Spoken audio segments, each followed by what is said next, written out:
ढमळाभर चहा पिऊन इथे झालेली आहे माझ्या दिवसाची सुरुवात. अंगारकी चतुर्थीच्या तुम्हाला सगळ्यांना खूप खूप शुभेच्छा.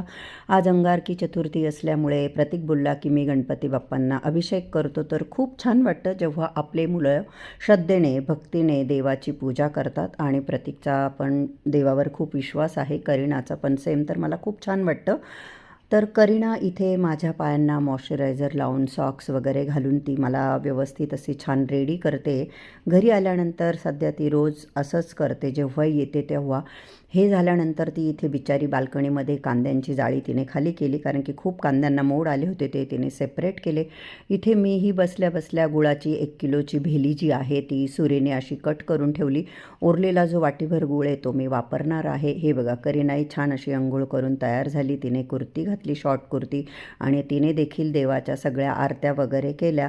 तर माझ्या मुलांना दोघांनाही देवाचं करायला खूप आवडतं. आरत्या करताना मी देखील तिच्याबरोबर उभी राहिली. 5-6 आरत्या आम्ही केल्या, रोज ज्या करते मी त्याचप्रमाणे सगळ्या आरत्या माझ्या करून झाल्या. रात्री झोपण्याआधी हे बघा, एवढी सगळी मी केलेली आहे चिंचेची गोड आंबट चटणी.